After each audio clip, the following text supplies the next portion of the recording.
When you manage procurement for multiple facilities, every order matters. But when it's for a hospital system, they matter even more. Grainger gets it and knows there's no time for managing multiple suppliers and no room for shipping delays. That's why Grainger offers millions of products in fast, dependable delivery, so you can keep your facility stocked, safe, and running smoothly. Call 1-800-GRAINGER, click Grainger.com, or just stop by. Grainger, for the ones who get it done. Tyler Reddick here from 2311 Racing. The rush of racing? Nothing beats it. But Chumba Casino comes close. Chumba's got fast spins, fun games, daily bonuses, and all the action you can handle. Now that's a ride. Ready to hit the throttle? Get in the driver's seat and head to ChumbaCasino.com. Let's Chumba. Sponsored by Chumba Casino. No purchase necessary. VGW Group. Void where prohibited by law. 21 plus. Terms and conditions apply. Season 7 of Sun Coaches Podcast is proudly brought to you by Titan Sensor. Season 7. That was my number in high school, so maybe this will be lucky for us. We'll see. You know, I've learned over time that when somebody's talking about something you really don't want to talk about, you just can always throw in there, hey, I knew this guy once, and then just pretty much make up whatever you want to, and they won't listen to it. They'll get off track. And you don't have to talk about the uncomfortable thing anymore. Coach, like we do every week, tell everybody where you grew up and where you're from. Sun Coaches Podcast, where not everybody has a funny story, but everybody has a story. Hope you enjoy Season 7 of Sun Coaches Podcast. Sun Coaches is proud to partner with Titan Sensor for Season 6 and 7. Titan is made in the USA. Proudly founded and based in Texas. When you connect with Titan, you are not alone. You can collaborate and share templates with other coaches across the country to build reports and foster competition. Used by programs such as State 6A Georgia State champion Grayson High School, Titan can tailor a package to fit your needs. The eye in the sky never lies. Improve your team's performance with Titan. Welcome to Sun Coaches Podcast, Season 7. I'm very excited today to be joined by one of the coaches up in the mountains, the place where everybody knows I want to go when I retire, the head coach at Ringgold, Coach Austin Crisp. Thanks for being on with us. I appreciate you for having me. Well, Coach, just like I do with everybody, where did you actually grow up and go to school? So I grew up in Chickamauga, Georgia, which is about 24. It's actually about 24 minutes from Ringgold. Went to Gordley High School, played for Kevin McElhaney and Josh Gross, and now my offensive line coach played for Lee Bohannon. He was the offensive coordinator. Man, I think it was 2006, 5, I don't know, till 2010. And then graduated in 2011 and really didn't know what I wanted to do, to be honest with you. I originally started out being a radiation therapy major, where I was going to go to Chattanooga State and then eventually go on to medical school. And then one of my observation classes, I had to go and see what was all about. And of course, radiation therapy is about dealing with cancer patients. And what I got drawn was going to visit some children that were going through radiation therapy. And I made it about 25 minutes, and it broke my heart. And I said, I'm not doing this. I'll go dump trash. I will not watch children go through this. So after that, I was umpiring a baseball game, 5 and 6 or 7, 8 baseball game. I can't remember. And a guy named Dustin Medeiros came up to me. I was 19 years old and said, hey, why don't you come help me coach at Saddle Ridge Middle School?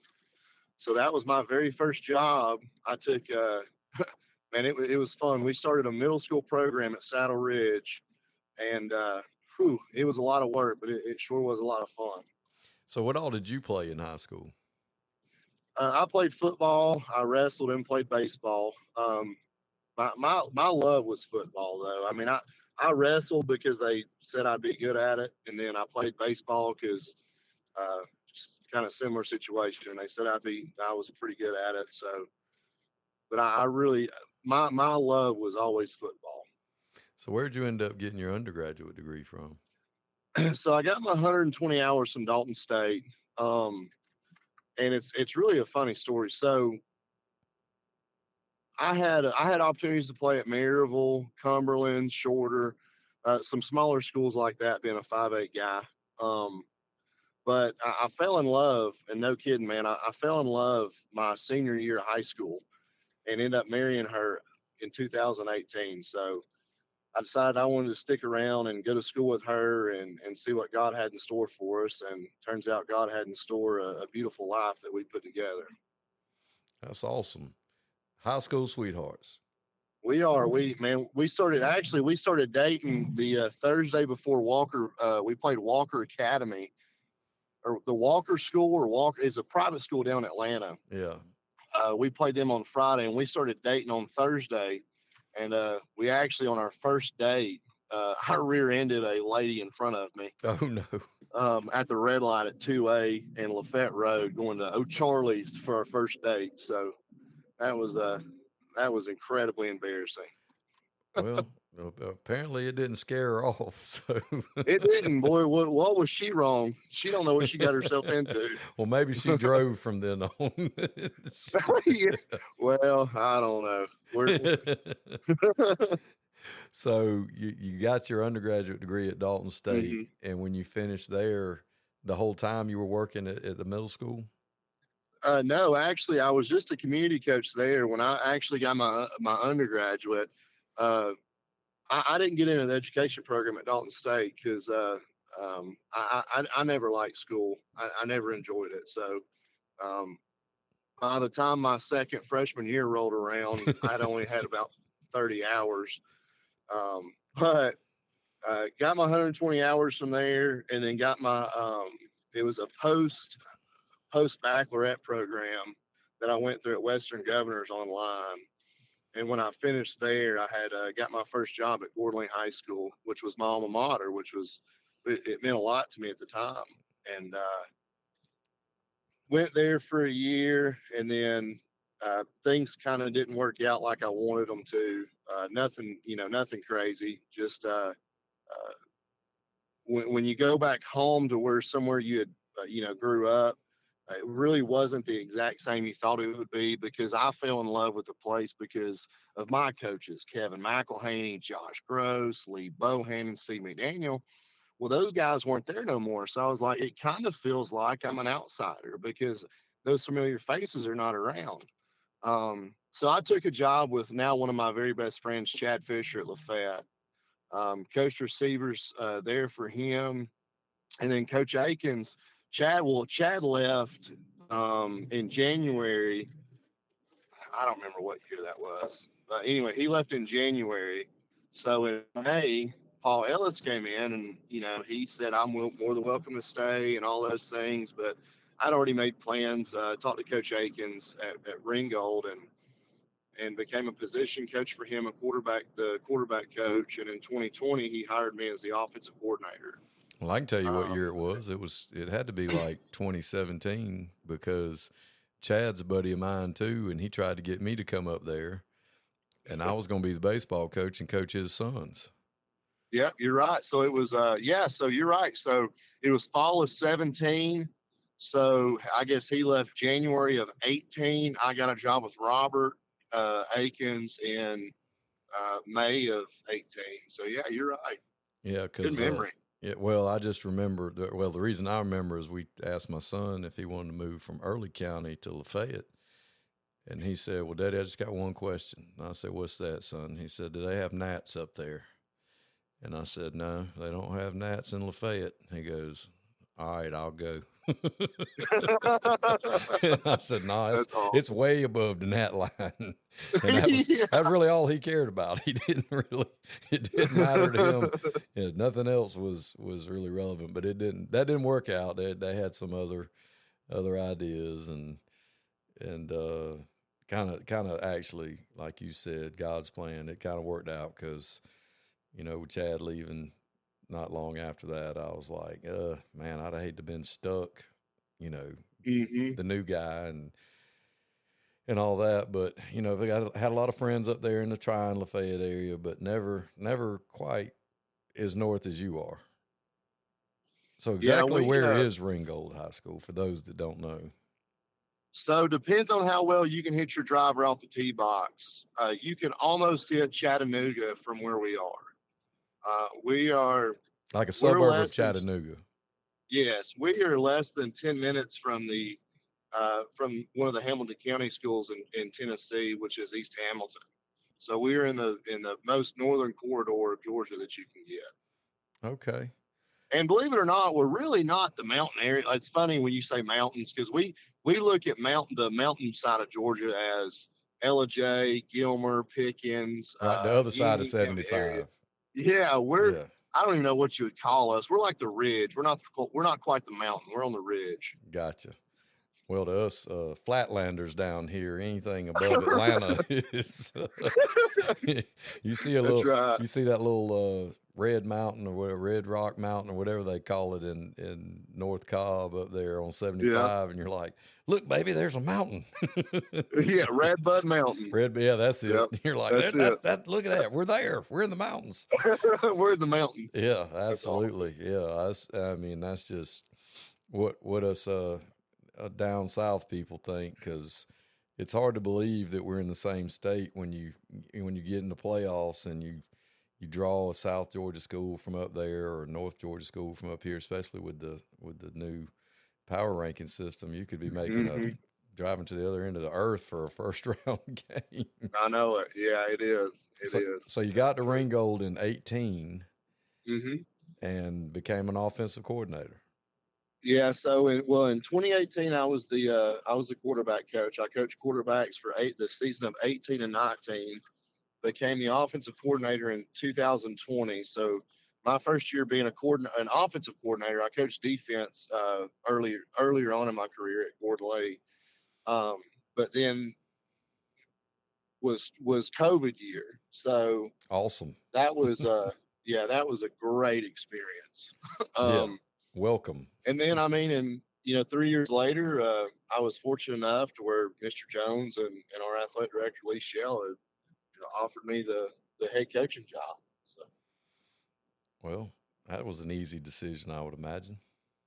It was, man. And I still remember the moment. I remember what I was eating and everything the day that Mr. Jones called me and said, just want to let you know you've been bored. Tyler Reddick here from 2311 Racing.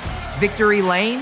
Yeah, it's even better with Chumba by my side. Race to ChumbaCasino.com. Let's Chumba. No purchase necessary. VGW Group. Void where prohibited by law. See T&Cs. 21 plus. Sponsored by Chumba Casino. I was eating a 6-inch Subway sandwich. It was a BMT with, I mean, I can tell you what was on it. I can tell you the taste of it and everything. But when he told me you're the next head football coach, I kind of swallowed everything and took a drink of water, and I told him how much I appreciate him. And he said, now it's time to get to work. I hung up the phone, and man, my wife started crying. I started crying. Harper was crying because she was a year old, so she's just crying to cry anyways. But it was an emotional day. It was a joy-filled, emotional day for sure. Well, that's awesome. So you've coached in the area and you're actually on the staff. So what were some things that you tried to do to put your own brand on it when you took over? Robert Akins did such a phenomenal job while he was there. I mean, he's the all-time winningest football coach in Ringgold history. So we didn't really want to change a ton, but one thing he told me when I took over was he said, I'm Robert Akins, you're Austin Crisp. Do not try to run my style of program. You be you. So one thing we started doing is we started getting more involved with creating our own culture. I was a huge fan of Josh Niblett when he was at Hoover. And one thing he always preached was the we over me. So we tweaked it a little bit and made it, the we greater than me. The team is greater together than you are as an individual. So that's one thing that we implemented pretty quickly. And then we started with our slogan, which is dominate the moment early on. And we took that to the extreme. If the kids walked in the weight room, it was a time to dominate whatever moment it was, whether it was 7 a.m. for period 0 weight training or we're going to science class at 8:15, whatever it was we're gonna damn well put our 100%, 110% effort into it and dominate whatever we're doing at the time.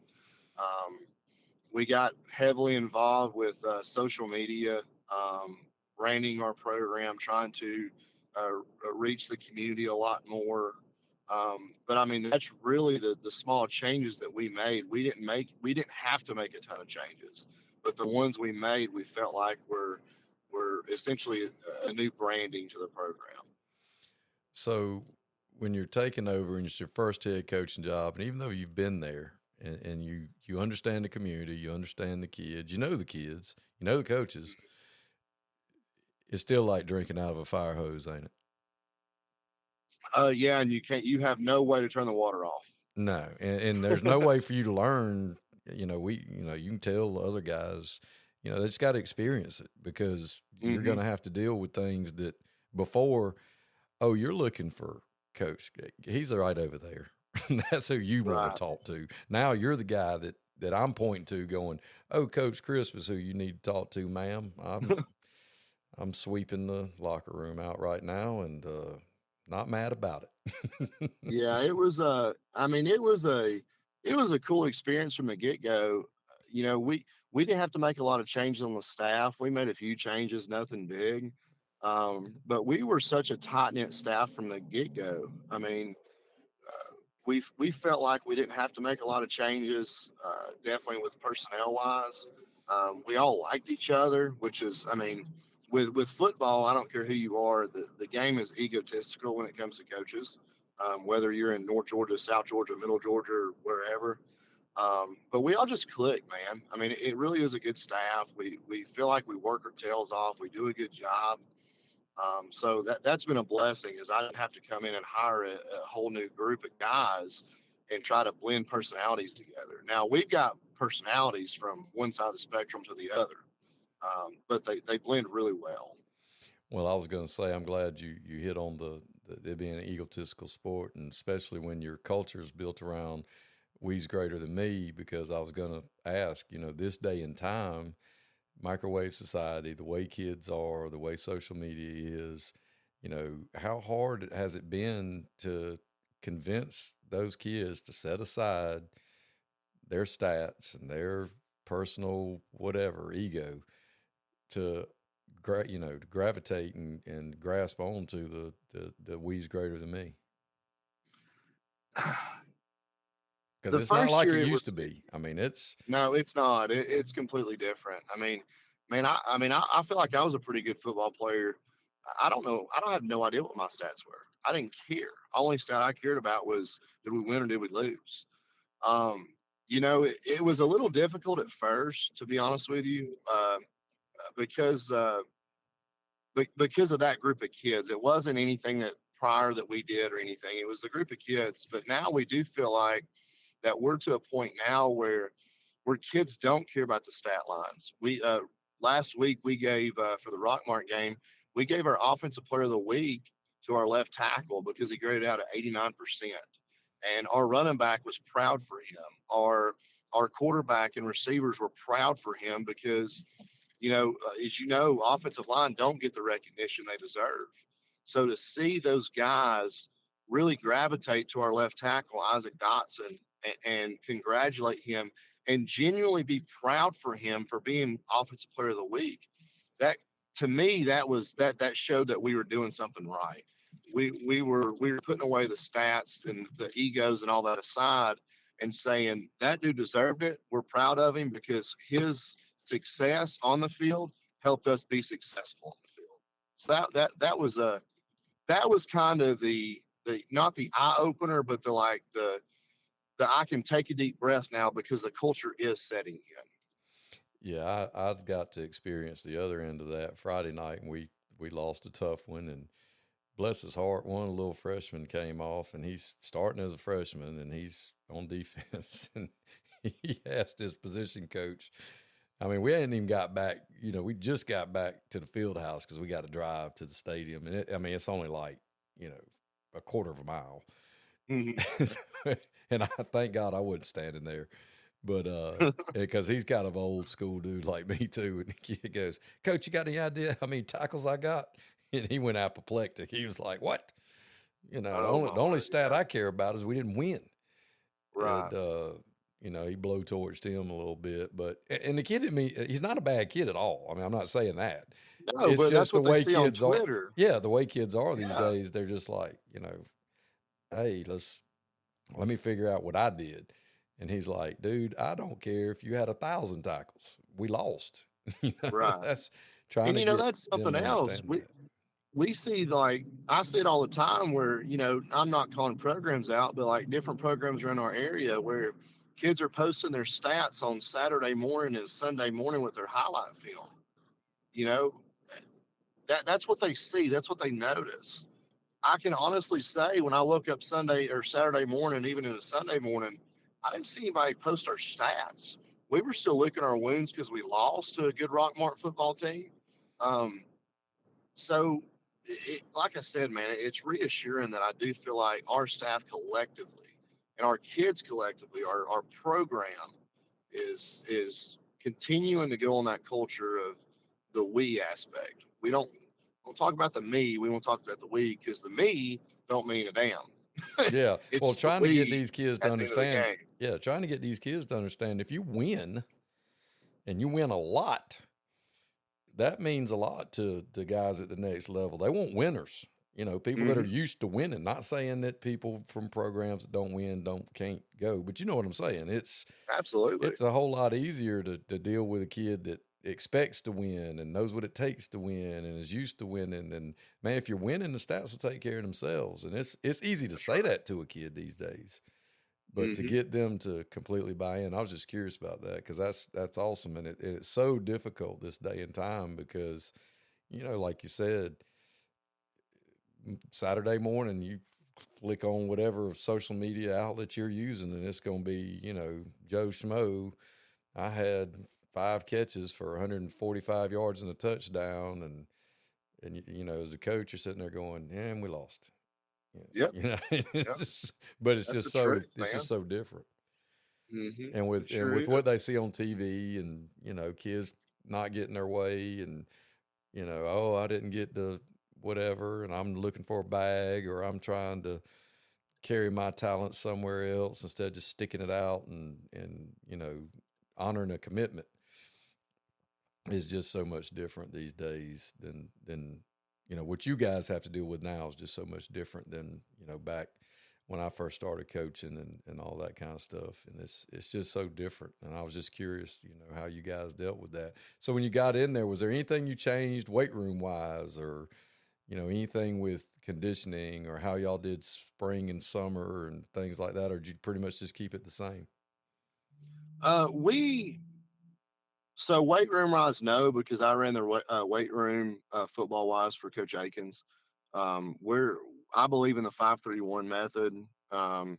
It's, you know, it's a branch of, my opinion, it's a branch of bigger, faster, stronger, which I'm a proponent of. So weight room really didn't change. Coach White ran our conditioning and our speed and agility SID work. That didn't change. Structure wise, we changed a little bit. Yeah, we started having a theme of the day during the summer. So we had like Motivational Monday, where we brought a alumni in that was successful and within the program, and he spoke to our players, and it was all about getting through the day because it's going to be a tough day. We have a competition Tuesday where everything was a competition. We didn't really run any scheme stuff. We did one-on-ones with DBs and receivers. We did one-on-ones with offensive line pass rush. We did everything we did was based off of competition somehow or some way. By the time we got to the last part of the segment of the practice, we had like a competition period between offense and defense, and then we would go first team defense against the best we could get offense, and just compete that way and put things on the line to where, you know, if offensive wise, we felt like we got 3 yards, we won. Defense lost, that's 15 up downs, whatever it was. So it was all about competing.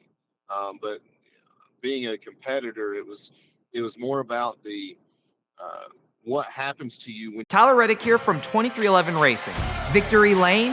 Yeah, it's even better with Chumba by my side. Race to ChumbaCasino.com. Let's Chumba. No purchase necessary. VGW Group. Void where prohibited by law. See T&Cs. 21 plus. Sponsored by Chumba Casino. You lose, because I do feel like kids are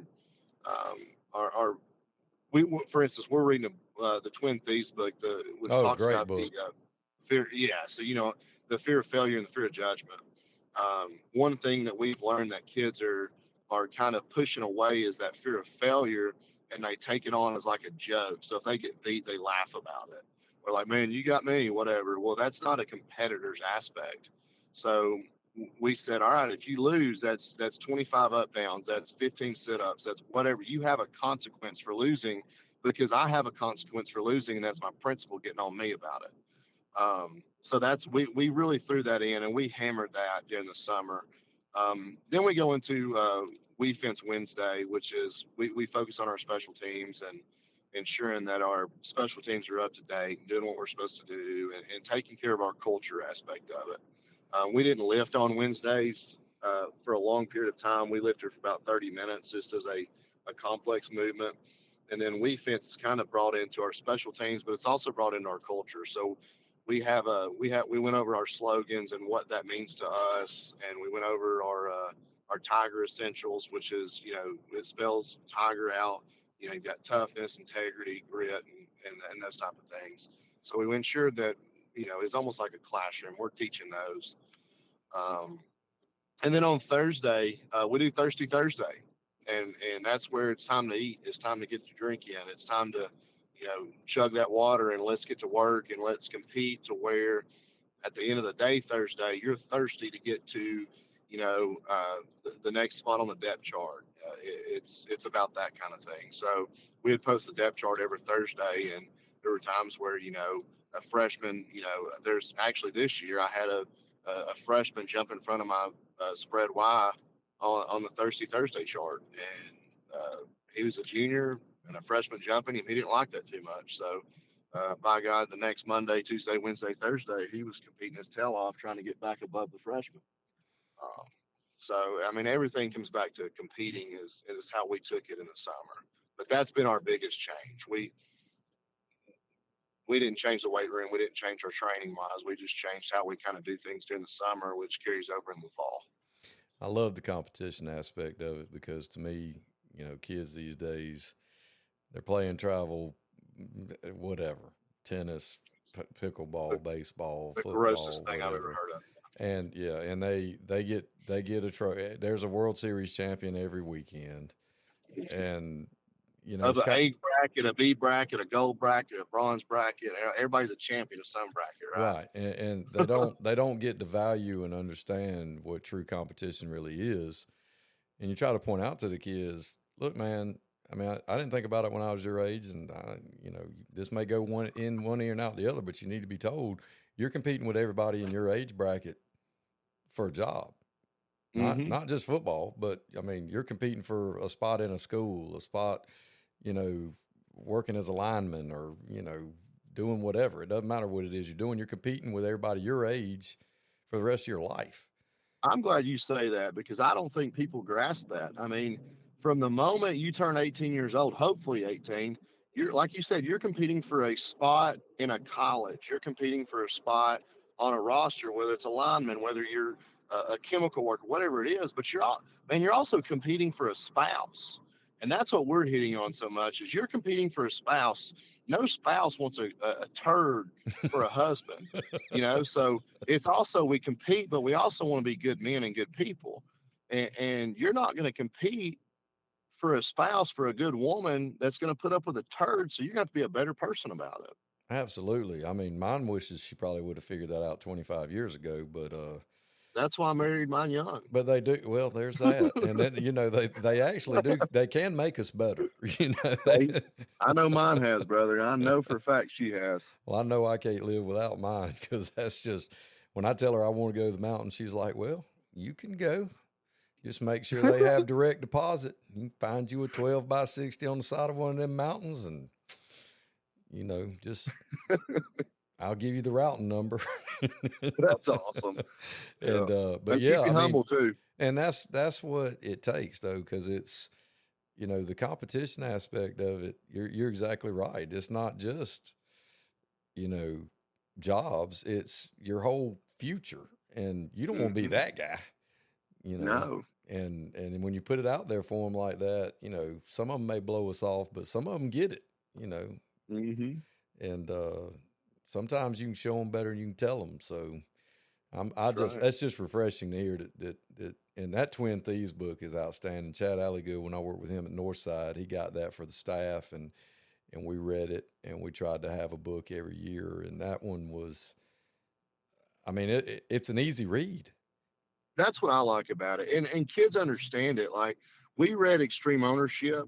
The year we read Extreme Ownership by David Goggins, you know, we had a very mature group of kids. If I were to read that book to my kids right now, it would blow their minds. But Twin Thieves, like, as long as I'm a head coach, I'm reading it every single year to my players. And we literally read through every chapter. We start in June. We're about halfway through the book now, but I'll read it to our leadership group. Each coach picks a kid that they believe is a leader, and I read through it with those leadership guys. And I'm telling you, man, I will not quit reading that book. I'll just say that. It's a great book, and it's, you know, if you wanted to sit down and read it in a couple hours, you probably could.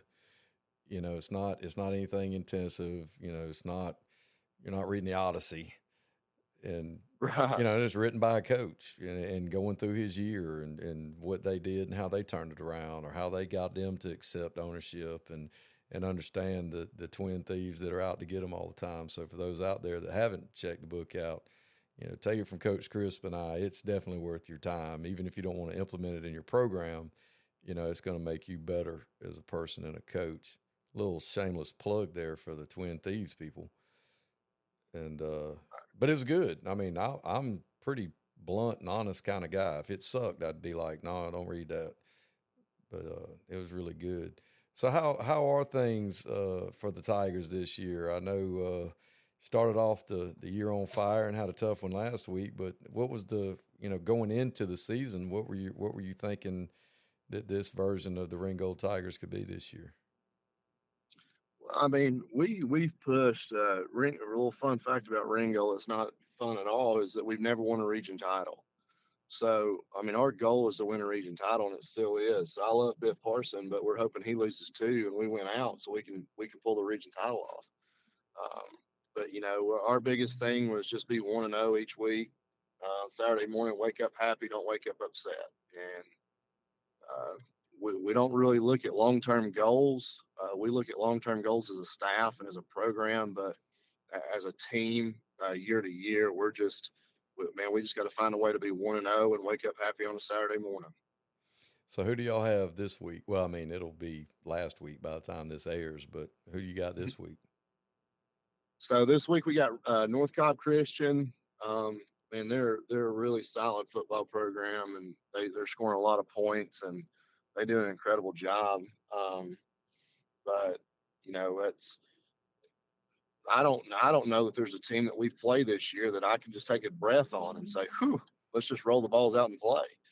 I mean, this specifically this year, man. This is a tough region to play in. Well, and that makes it fun too for everybody involved, because you got to be on your A game. There's no taking a break, and y'all lost a tough one in overtime last week, so the kids know, you know, those games can go either way, literally. And, yeah. So I mean, it's not like you got to get them up, and it's not like you got to, you know, trick them into, all right, we got to play really hard this week, guys, because this bunch over here, they know. I mean, but when you're in a region that's got a lot of parity and has a lot of talent, all in the same grades, competing against each other like you guys do, that makes for an exciting season. It does, and I mean, I really think our kids understand that. I think they understand, our coaches understand for sure that, you know, there's each week it's a 50-50 game. Like there's no 60-40 games that we feel. I mean, Sonorville last week beat North Cobb Christian. They were an underdog by like 21 points. We weren't picked. We were giving up. Rockmart was giving up 21 points against us. So I mean, and They were supposed to beat us by 22 and a half or 21 and a half, whatever it was, and we kept it a close game. I mean, Cahulla Creek was up on North Cobb Christian 2 weeks ago. So, I mean, there's no time for breath, and I think our kids understand that.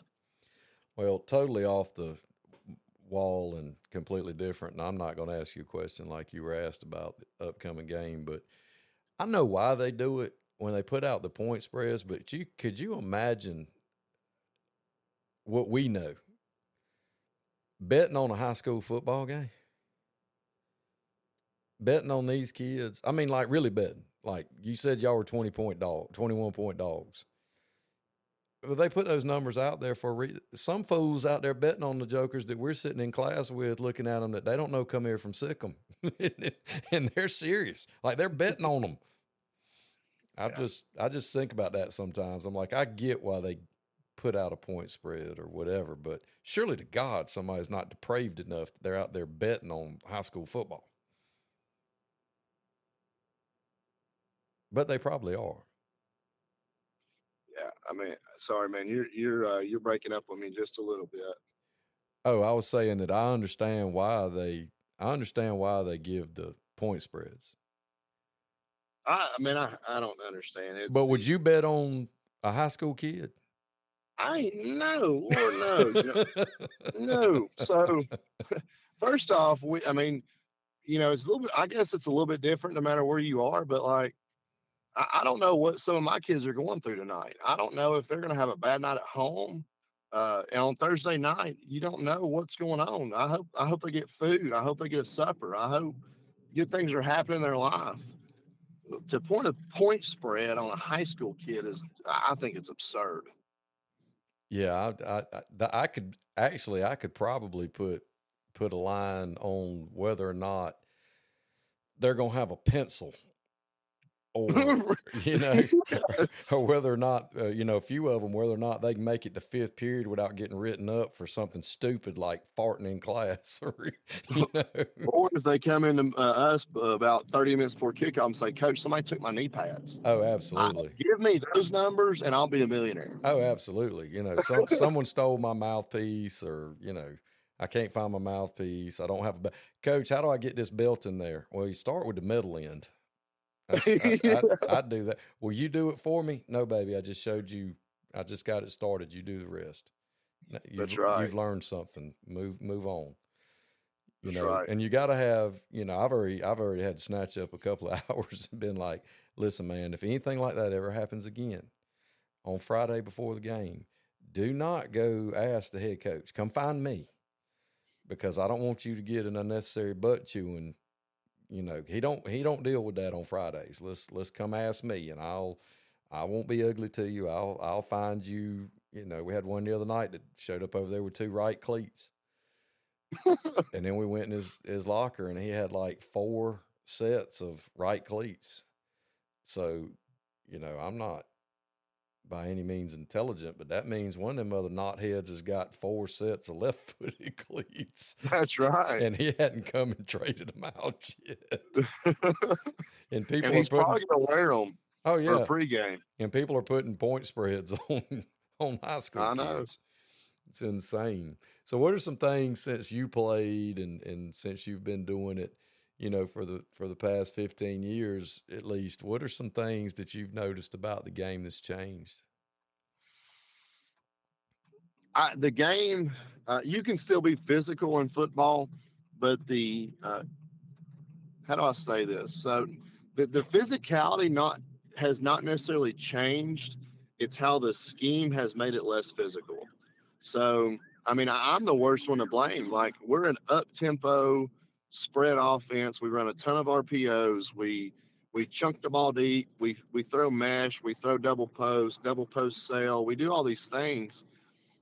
But even like you say 15 years ago, I was in school and I was running 36 belly.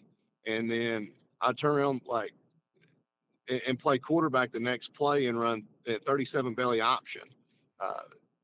To me, it's not necessarily like I said, it's not the physicality part that's changed. It's how the game's implemented. Because there's still physical football teams out there, and a lot of them are still physical. But I mean, we don't do Oklahomas anymore. Why? Because very rarely do we line up and have to run through a fullback to make a tackle. It's a perimeter drill. It's different things like that. And I do believe there was more we people 15 years ago than there were me people, and I think now there's more me people now versus we people in the world. So I think those are your two biggest differences, in my opinion. Yeah, and it's not just the kids. I mean, there's and the toughness of the kids. Like, for my offensive line coach right now, like I said, was my offensive coordinator in high school, and I bet I got a Toradol injection probably every 2 weeks, if not every week, in my shoulder and my knee. Like, one, parents are not going to allow that to happen anymore. Two, athletic trainers are not going to allow that to happen anymore. But three, I think kids are still tough. Like, don't get me wrong, they're still tough. But I just don't believe that society is going to allow them to continue to be that tough anymore. No, they're not. The thing that I'm worried about more than anything is mental toughness. Yes. You know, because, you know, I'm the world's worst at calling them whatever. I mean, not profane, but, you know, come here, dummy. You know, no, dummy, that's not who you're supposed to block. I mean, I grew up watching Fred Sanford. I can't help it. You know, that's, and I grew up in an era where your feelings didn't matter. Nobody cared about your feelings. You either do or you don't. And if you don't, you won't play. And if you want to play bad enough, you figure it out. And I'm the same way, because I'm sorry, life doesn't care and everybody's going through something. And, you know, you're, as you said earlier, you're in competition. Yep. And the cream will rise to the top. Well, you know, I had a kid come to me. He showed up late to practice. This was like the first week. We do 6 a.m. practices on Tuesday and Thursday. He showed up at like 6:15, so he's late. One thing we do is the kid who shows up late doesn't have a punishment. It's the rest of the team. So kid walks in late at 6:15. I blow the whistle. That means I triple whistle, which means everybody get your feet moving. We hand him a nice cold thing of water while everybody else does the up downs. I like it. And that's because his decision of being late, no matter what it was, and he had a good decision. He had a good reason at the time to be late. He did. He does not have the greatest things going on for him at the time at home, but still his decision of being late affected the success of the rest of the team. So that's what we're showing. Because you're late, everyone else has to suffer because you missed out reps that will make you better on a Friday night, so you don't hang your dudes out to dry. But you know, he had a good reason for being late, but life don't care about that reason. They don't. I mean, your boss one day that you can't say, well, I had a bad night at home. Well, tough crap.